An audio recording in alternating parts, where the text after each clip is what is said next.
We're here in Mission Viejo, California, and we're outside of Rusty Wink's house. We met him the other day at a WSA surf championship, and he told us he had an amazing surfboard collection. So we decided we'd show up and go check it out.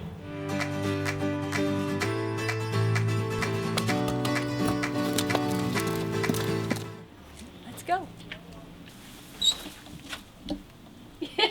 Hi. Hi, how's it going? Good, how are you? Aloha. Aloha. Yeah. There you go.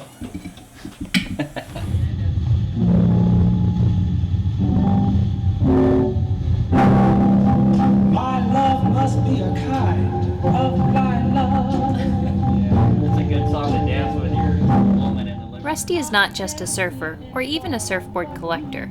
He is aloha. He is passionate about a time and a way of life that's reflected through his home, stories, and spirit. Well, we came to take you up on your offer to see your surfboards. Okay, well, I got a few. Let's start right here. Okay. Okay, this is a Weber Feather. It's called a super lightweight. So in the late 60s, they started refining the shapes and trying to make them as light as possible. This is right before they really started shortening up the board. So this is at the very end of the longboard era.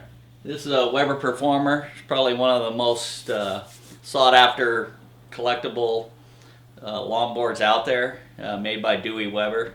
They call these resin flows or tiger stripe boards, and they're kind of a one-off. They're custom, so they're actually art pieces within themselves. I can see So, why. Yeah.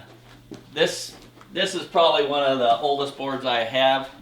This is actually a redwood board from the 20s, from the Long Beach Pike. And my grandfather actually was an umbrella boy and a rental guy, and he rented these boards out, so it's very special to me. I got boards all over the place.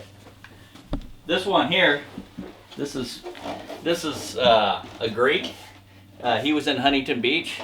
This is actually a front of a longboard, and they just cut off the blank, shaved it off, and made a belly / knee board. But the bottom is actually amazing. So, and they stuck these little fins on here. Another little piece of artwork. Is that Flash Gordon's board? This is Flash Gordon's board. Actually, this would be referred to as a Jerry Lopez gun. This is probably about a 73, 74. So is this it? No, I got some more out in the garage, so let me pull the bus out and we'll go check it out. All right, the bus, huh? Yeah, the bus. The bus, aka the Tiki Room, is one of Rusty's newest projects, complete with the restored Aloha surf racks. Now I'm beginning to see what Rusty was referring to when he said he had a lot of surfboards. He has a lot of surfboards, enough to start his own museum. So much history and so much going on in here. It's overwhelming. So if you had to pick your 3 favorite boards, what would they be? Well, one for sure is this Weber Feather right here. It's very mint. It's like probably a classic car that hasn't been driven that much.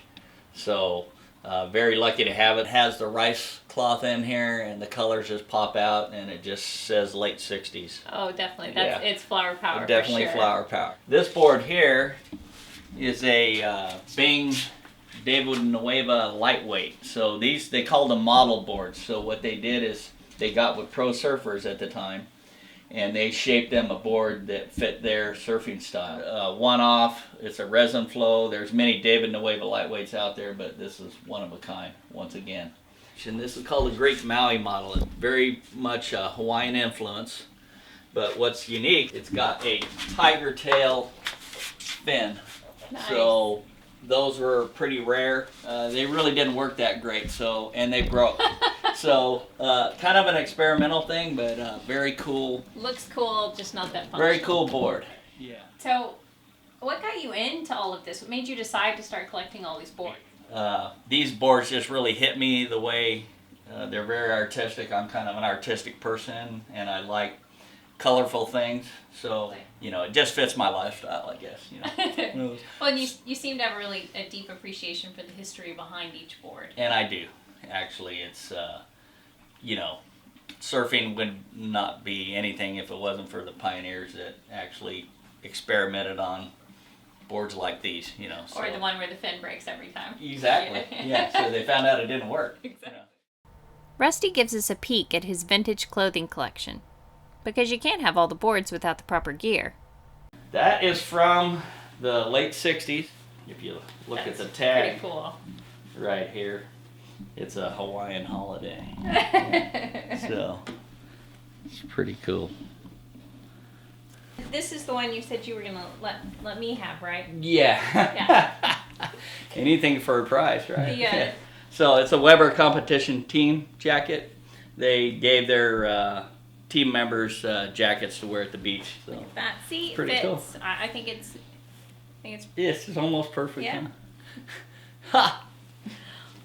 Okay, the coolest thing ever though is this right here. No, I want to know what that's from. This is supposedly from a '60s surf movie. Nice. And Very yes, cool. I do wear it. At a party I have. See, it fits. Jason and I are both kind of, just getting into surfing and Mhm. trying to figure out what board we want to buy. So, Mhm. as a first-time surfboard buyer, what would be good advice on how to go about it or something to look for? I think a fun board would be good for you two. A longboard, when you learn, it's hard to turn. And that fun board, once you start getting it wired, you'll be able to turn it and get the feel of a shortboard. But you don't want to start on a shortboard because you'll just fall off one side or the other. Anyway. Do you recommend getting a lesson, or do you just kind I of... think I would. And you don't have to go have a professional lesson.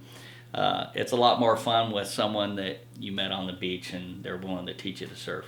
Very cool. So make friends. Make friends. Bring something to share. Absolutely. Okay. Yeah, cool. Well, great advice. Thanks so Okay. much. And Thank you. suppose I have to give up your jacket Yes, now. you do.